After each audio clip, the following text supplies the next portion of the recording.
አሁን ያለውን ጦርነት ቤተክርስቲያን ትደግፋለች የሚል ክስ ቀርቦባታል። አቡነ አብርሃም በዚህም ጉዳይ የሰጡት ምላሽ እጅግ በጣም መነጋገሪያ ሆኗል። ጠንቋዩ አባባ ታምራትና እኚህ ካህን ያደረጉት ነገርም እጅግ በጣም ሁሉንም አሳዝኗል። በአዲስ አበባ ህዝቡን መጫወቻ ያደረገው ፓስተር ሁሉንም አስገርሟል። እነዚህንና ሌሎች ወቅታዊና አስተማሪ ቪዲዮዎችን ይዘናል።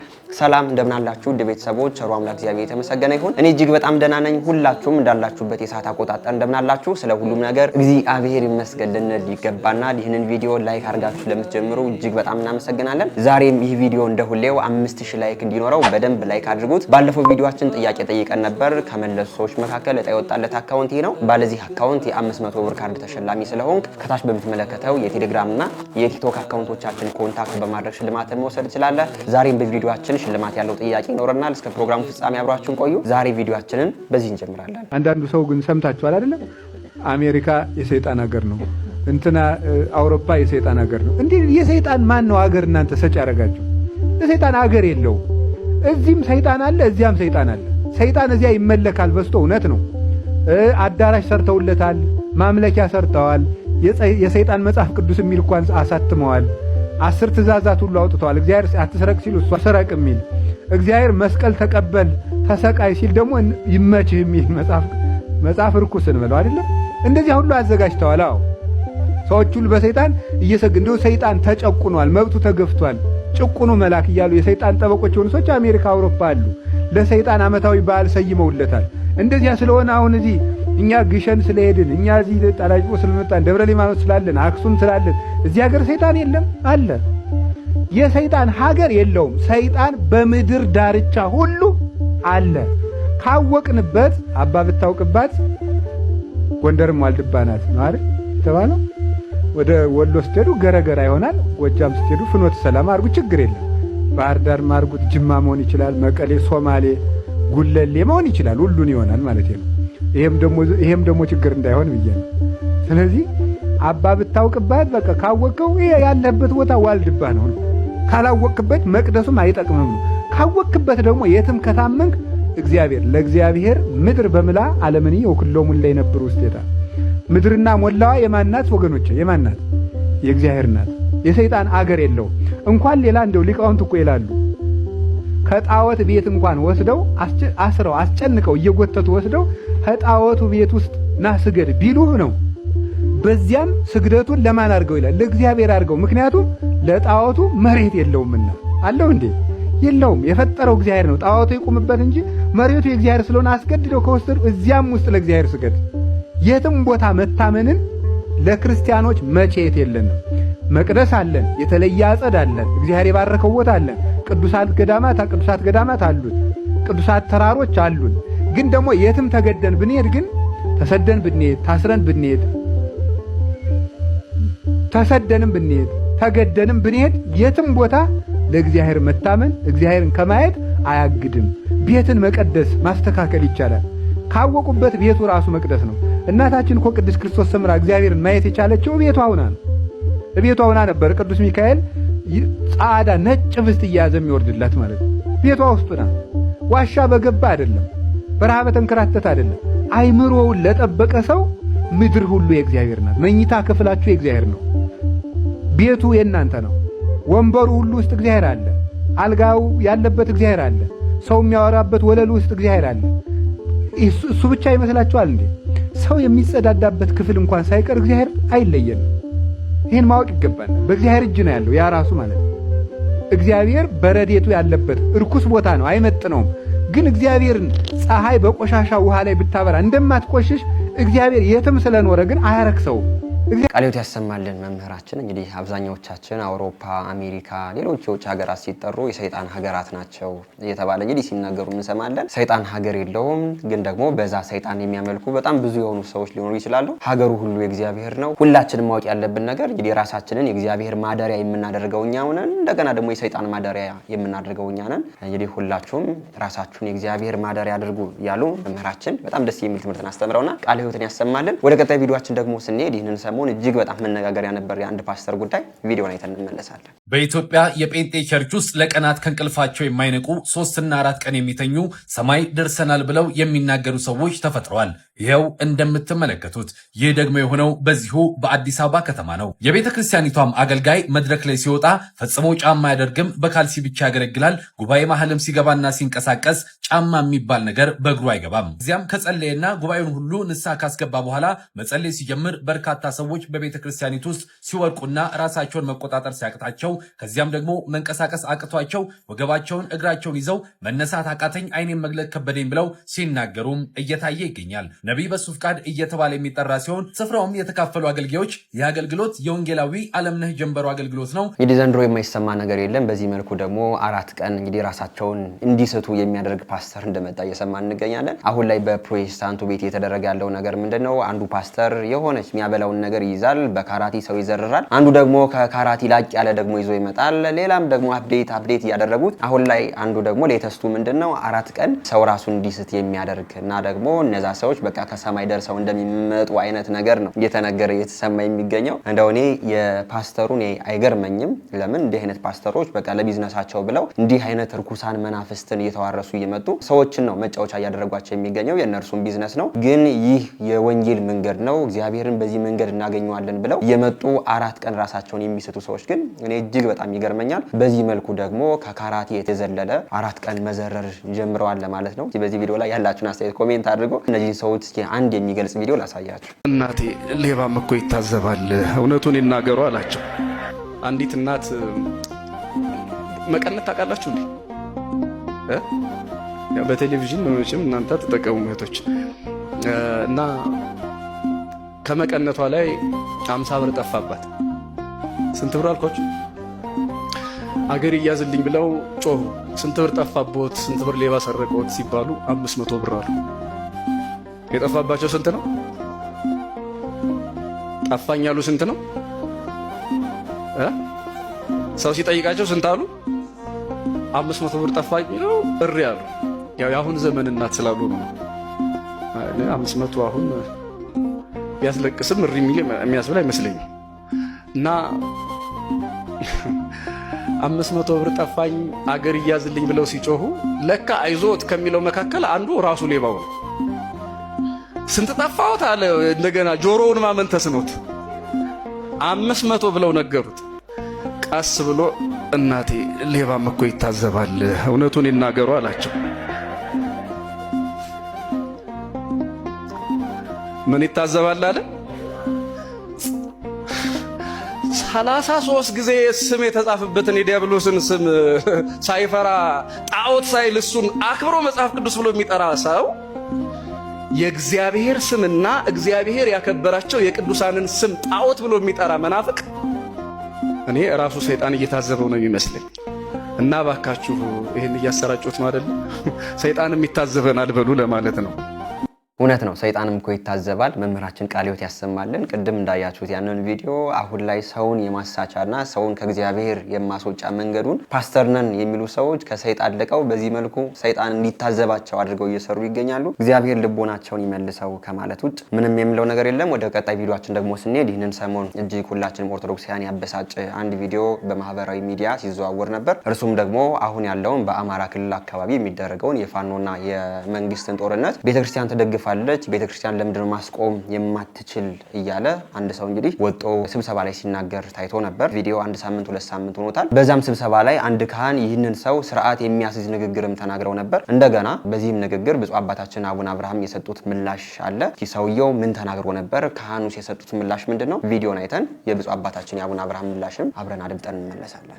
የሃይማኖት አባቶች ዝም ብላችሁ የምታውን ስራ እየሰራችሁ ነው። የሃይማኖት አባቶች የሚጠበቅባችሁን እየሰራችሁ ነው። እስኪ ጽናጽን ይዛችሁ ውጡና አልቅሱና እስኪ ይህ ወጣት አይመለስም እና ፖለቲካ እየጻፍን አይደለም? የሃይማኖት አባት አይደለም? ኧረ ተው። የሃይማኖት አባቶች የሚጠበቅባችሁን ድርሻ ተወጡ። በጽዋ ማህበራት ደረጃ፣ በሰንበት ትምህርት ቤቶች ደረጃ ትምህርቱ ሲሰጥ የሌላችሁ ሰዎች ዛሬ ነቢይ ሆናችሁ እየተናገራችሁ ነው። ይሄ ክፉ ነገር ገጥሞናል፣ ምህላ እናድርግ ብለን በትንሹ ከ5 ጊዜ በላይ እንደ ከተማ የምህላ ጸሎት ይዘን አመድ ነስንሰን ማቅ ለብሰን እናልቅስ ብለን አዋጅ ስናውጅ እናንተ ዕለተ ዓርብ በ2 ሰዓት ጃምቦ ሃውስ እንደ ጉርጥ ተዘብዝፋችሁ ነው ያላችሁ። ተነጋግረን ችግሩን ልንፈታ ነው እንጂ የመጣ ነው አንዱ አንዱን እየተቸ አንዱ አንዱን የደም ካባ እያለበሰ መሄድ። ይሄማ ቆየንበት እኮ ገና ከእንጭጩ ይሄ ነገር ሲጀምር የሀገር ሽማግሌዎችን በመያዝ እና አባ ፍስሐ አሉ ዛሬ ድንጋይ ተሸክመን መስቀል አስፋልት ላይ ጥለን ተው በማርያም ስንል ማንም አልደረሰም። የዲኛ አባት በዚህ መልኩ ምላሻቸውን ሰጠዋል። የሃይማኖት አባቶች ናችሁ እንደዚህ የምታስፈጁን የሚል ሐሳብን ነው ሰውየው ያንጸባረቀ የሚገኘው። እሳቸው ደግሞ ይህ ከመፈጠሩ በፊት እኛ ጸሎተ ምህላ እናድርግ አሁንም ቢሆን ጦርነቱ ይቁም እያልን ስንጮህ ነበር። እናንተ ጃምቦ ቤት ነው ቁጭ ብላችሁ ቁርጣችሁን ስትበሉ የነበር። አሁን ላይ ከናንተ አቅም በላይ ሲሆን ነው የሃይማኖት አባቶች እያላችሁ እኛን የሃይማኖት አባቶች የደም ካባ እያለበሳችሁን የምትገኙት፣ ስርዓት ያዙ የሚል ምላሽን ነው ካህኑ እየሰጡ የሚገኙት። ይህ ቪዲዮ እጅግ በጣም መነጋገሪያ ሆኖ በሶሻል ሚዲያው ሲዘዋወር ነበር። ይህንን ማስመልክቶ ብፁዕ አባታችን አቡነ አብርሃም የሰጡት ምላሽ አለ። እስኪ እሱም ቪዲዮ አይተን እንመለስ። የሰው ደም ሲፈስ ማየት ለህሊናስ እረፍት ይሰጣል ወይ? የሃይማኖት አባቶች ለሰላም አስተዋጽኦ አላደረጉም? እንዲህ ነው እያሉ ብዙና ብዙ ሲናገሩ ይሰማል። ሰሚ በሌለበት ንግግሮቻችንን ብቻ እንደ ጭራ እንደ ጸጉር እየሰነጠቁ ይሄ ማለት እንዲህ ማለት ነው ብሎ ባላስፈላጊ ነገር የሚተረጉሙ ባሉበት ቤተ ክርስቲያንን በራሷ ጭንቀት ላይ ናት። ከውጊያ ይልቅ በሰላም ኑሩ፣ ችግሩን በነገር በውይይት ፍቱ፣ እኔ ያልኩትን ካደረክ ብቻ ነው ሰላም የሚኖረን፣ ከዚህ ውጭ ግን ሰላም ሊሆን አይችልም የሚል ወገን ካለ እሱን ሰላም ማምጣት ከባድ ነው። በአዋጅ ብቻ ሰላምን አውጀናል ብንል እንደኛም አዋጅ ሰላም ከኛ ይልቅ ክርስቶስ አውጆልናል እኮ። አሁንማ ያም እየተነሳ የሃይማኖት አባቶች ነኝ የምንናገረውን የመስማት ጊዜ የለውም። ትልቁ ፈተና ሁሉም አፉ ነኝ ነው የሚለው። ሁሉም ለኔ አፉ ነህ ተናገር፣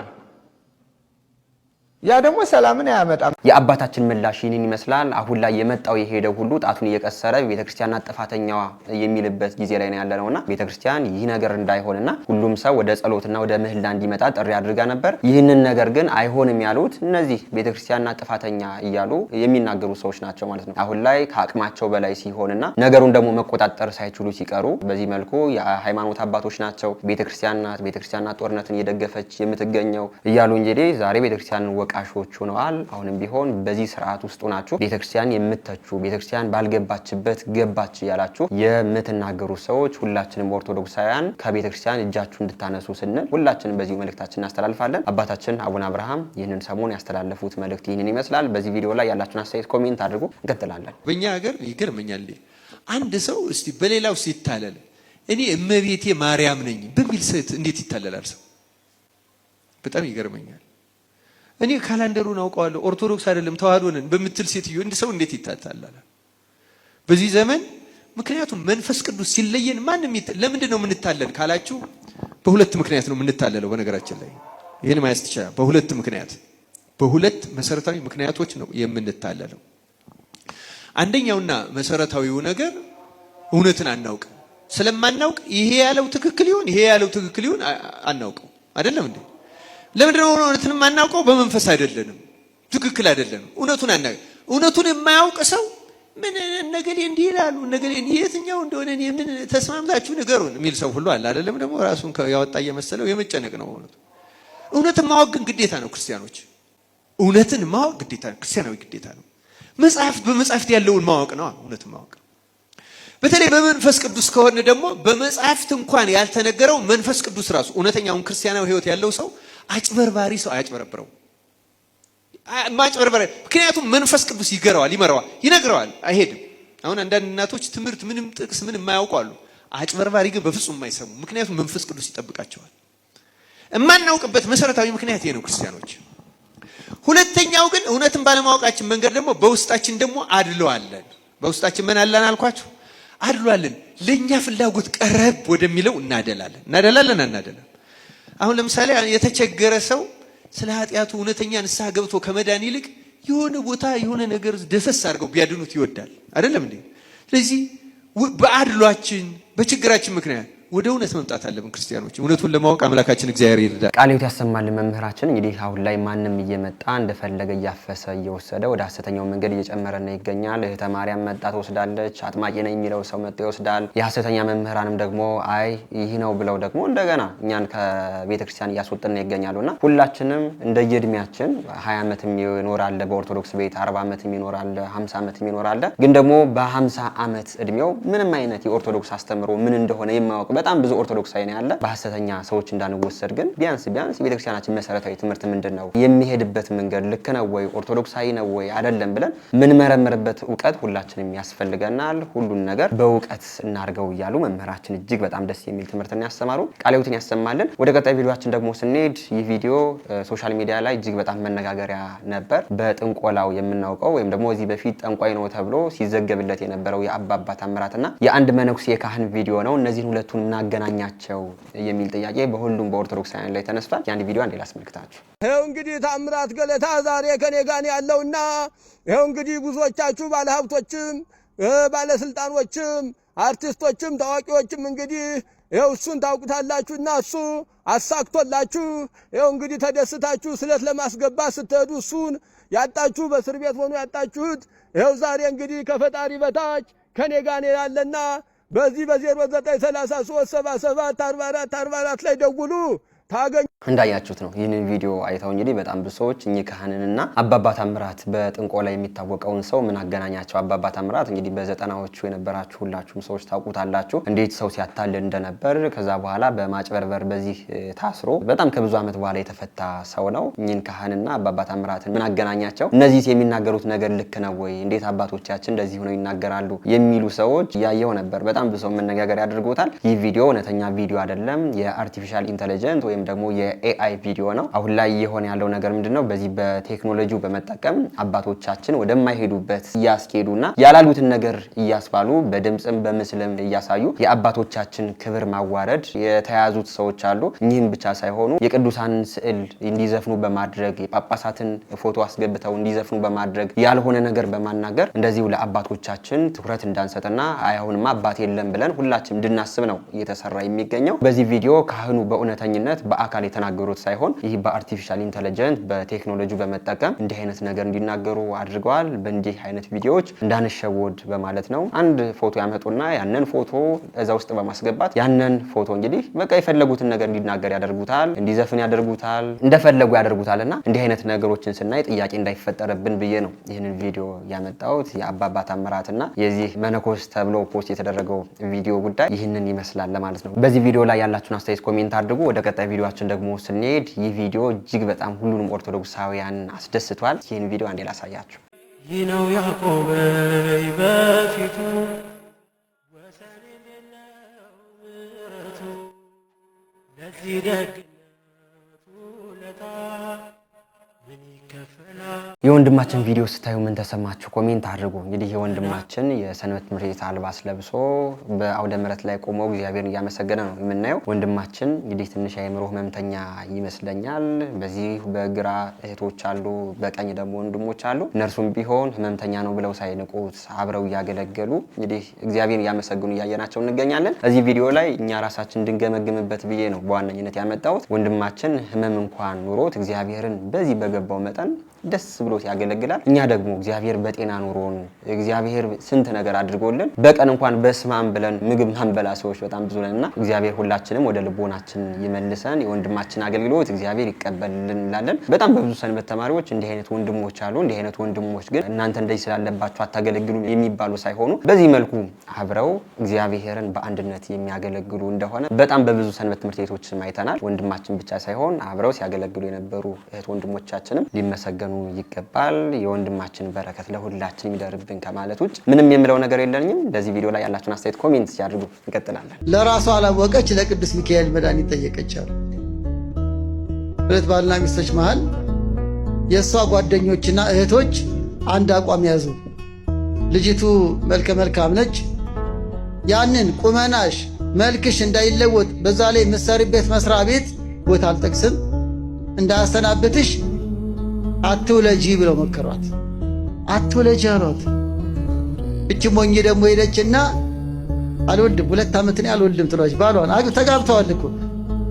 ከጋብቻ ዓላማ አንዱ ምንድን ነው? ዘር መተካት አይደል? አጅሪት የጓደኞቿንና የእህቶቿን ምክር ሰምታ ለምንድን ነው ማንወልደው ይላል። እሱ ደግሞ እንዴ መውለድም አለብን፣ እኔ ልጅ እወዳለሁ፣ ልጅ እግዚአብሔር ከሰጠን ጸጋ ነው። በእህቶች አትምጣብኝ አለች። ከባሏ ይልቅ የማን አሸነፈ? እህቶች። በእህቶች አትምጣብኝ። ስለዚህ አንተን ሳይሆን ማን ነው የምሰማው? እህቶችን። እንዲህ የሚለዋል የሞኝነት ይገርማቸዋል። እንዴት አያዘን ታዲያ? እንዴት አይተክስ? ማንን ያገባሽው? ሰው እናትና አባቱን ይተዋል፣ ከሚስቱ ጋር ይጣበቃል፣ ይተባበራል። ማቴዎስ 19 ቁጥር 6። ይሄንን ያላስተዋሉ ልጆቻችን በእናቴ አትምጣብኝ፣ በጓደኞቼ አትምጭብኝ የሚል ባል ደግሞ አለ። ውጭ አብሮ በሚያመሹ ጓደኞቹ በእነሱ አትምጭብኝ። ለጓደኞቹ ተቆርቁሮ ሚስቱን የሚሳደባል፣ ለእህቶቿ ተቆርቁራ ባሏን የምታሳዝናለች። ጉዳችን ብዙ እኮ ነው። አሁን የሁለቱ ስህተት እንዳለው ነው፣ ግን ጣልቃ የምንገባም ግን እየፈተንን ነው። ያን ትዳር ምን አገባን? እግዚአብሔር ፈቅዶ እነሱ ተዋደው ተጋብተው ለኖሩት እዚህ ቦታ ኑሩ፣ እዛ ቦታ ኑሩ፣ ውለዱ አትውለዱ፣ ማንን እኛ? ለራሷ አላወቀች ለቅዱስ ሚካኤል መድኃኒት ጠየቀች አሉ።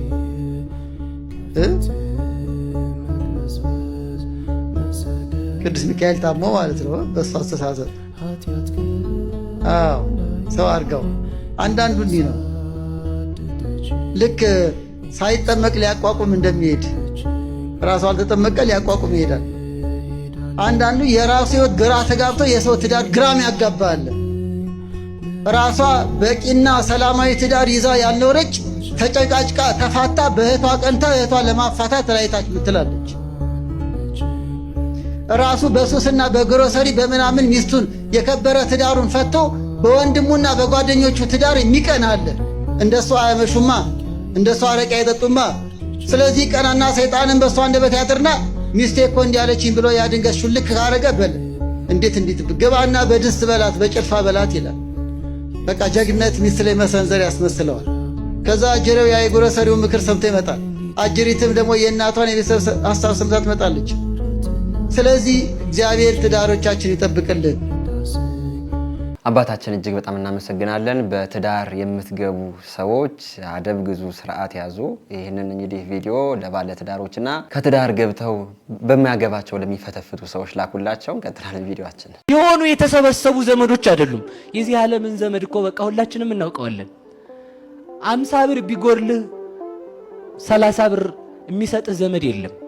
ተስፋ የምትቆርጠው ይላችሁ አለሁ የሚል ዘመድ ቸግሮ ነው ሰው እንደሌለ የምታውቀው፣ ቸግሮ ማለት ነው።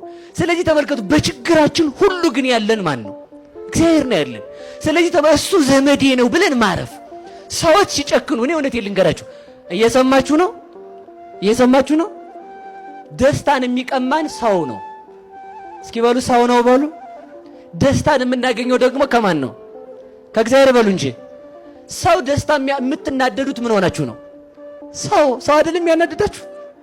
የሰው ፊት ሲጠቁር ሰው ፊቱ ይጠቁራል። እርሱ እንደ ወዳያ እኔስ እንደው ታንቄ በሞትኩ ይላል ሰው ዝም ብሎ ማለት። የሰው ፊት ነው የጠቆረብህ እንጂ የእግዚአብሔር ፊት እኮ አልጠቆረብህም። እዚህ ጋር ስትሄድ ባጃጁም ጋር እንደዛው፣ ባሱም ጋር ስትሄድ ዝም ብሎ እንደው ከተሳፈርክ ተሳፈር የሚል ሹፌር፣ ራይዱም ጋር ስትሄድ እንደዚያ፣ ባለስልጣናትም ጋር ስትሄድ ሰውዬ ተንቀሳቀስ ሰልፍ ያለት የሚል ማለት ነው። እንደው ፊትህን ያላዞርክብኝ እግዚአብሔር ተመስገን አትሉም እንዴ? ዝም ብላችሁ ማን ነው ፊቱን የማያዞረው? አባትህ ፊቱን ሊያዞርብህ ይችላል። እናትህም ፊቷን ታዞር ትሰለቻለህ። ሰው ናታ። ወንድምህም ይሰለቻል። ሌላው ቀርቶ ተመልከቱ፣ ባልም ይሰለቻል፣ እህትም ትሰለቻለች። የማይሰለች እግዚአብሔር ነው። ማን ነው የማይሰለች?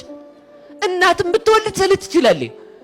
አሁን እንደው ትልቅ ሆነን ተመልከቱ፣ ሰው መጀመሪያ ራሱን አይቆጣጠርም፣ ሲያረጅም ራሱን የማይቆጣጠር ነው የሚሆነው። አይደለም የሚሆነው? አይደለም ነው። ሰው ተመልከቱ 20 ዓመት ሙሉ ታሞ አንድ ልጅ ቢኖር እናት እንደምትለው ጌታዬ አሁንስ በቃሽ በለኝ ትላለች ማለት ነው። አትልም? ሁሉ ጊዜ ግን የማይሰለችን ማን ነው? ራሳ ተመልከቱ። ሰው የሚወድህ ራስህን ስትችል ነው። ሲኖርህ ያጨበጭባል ሰው አሃ አላህ መልከኛ ስትሆን ሰው ያጨበጭባል፣ ስትሾም ሰው ያጨበጭባል፣ ስታበለው ሰው ያጨበጭባል። እንደው እንዳንተ ያለ የለም ስትለው እኮ ተመልከቱ እገሌል ነው የምጠራው። እናንተ ዝክር ማይበር የሚመጡት ሰዎች የሚያመሰግኗችሁ አይደል? ያኮ ነው። የሚሰድባችሁንም አትጠሩም እኮ የሚሰድባችሁን መንገድ ትታችሁት ነው የምትሄዱት።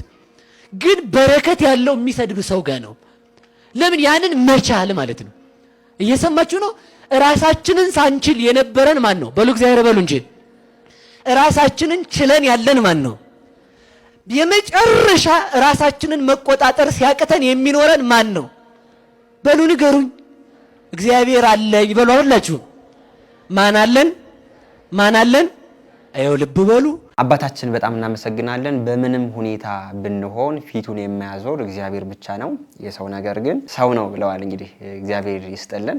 ለዚህም ደግሞ ማስረጃው የጠፋው ልጅ ታሪክን ማንሳት ይቻላል። የጠፋው ልጅ እንግዲህ ከአባቱ ቤት በምን መልኩ እንደወጣ ከዛ በኋላ ደግሞ ወደ አባቱ ቤት መመለስ ፈልጎ አባቱ ደግሞ በምን መልኩ እንደተቀበለው ይታወቃል። አሁንም ቢሆን ሁላችንም ከእግዚአብሔር እቅፍ የጠፋን አለን። እንደገና ደግሞ እግዚአብሔር እቅፍ ጠፍተን የእግዚአብሔርን ፊት እንዴት ነው ማየው? እንዴት ነው ወደ ቤተክርስቲያን መመለሰው? ይከብደኛል እያለን ወደ እግዚአብሔር ለመመለስ የፈራን ሰዎች አለን። እግዚአብሔር አባት ነው። እግዚአብሔር በምንም መልኩም ቢሆን መመለሳችን ነው የሚወደውና ሁላችንም ወደ እግዚአብሔር እቅፍ እንመለስ እያሉ አባታችን በጣም ደስ የሚል ትምህርትን አስተምረውናል። ቃለ ሕይወትን ያሰማለን። የዛሬ ቪዲዮዎቻችን እዚህ ይመስሉ ነበር። ወቅታዊና አስተማሪ እንደነበሩ አልጠራጠርም። በንግግሬ ግን ያጠፋሁት ነገር ካለኝ ኮሜንት አድርጉኝ። ሁሌም ቢሆን ለማስተካከል ዝግጁ ነኝ። ዛሬም እንደ ሁሌው የ500 ብር ካርድ የሚያሸልም ጥያቄ ይዘናል። ጥያቄውን አይተን እንመለሳለን። የዛሬው ጥያቄያችን እግዚአብሔር በመጀመሪያ ምንን ፈጠረ? ሀ አዳምን፣ ለ አእዋፍን፣ ሐመርኋ ሰማይና ምድርን፣ መ የዱር እንስሳትን።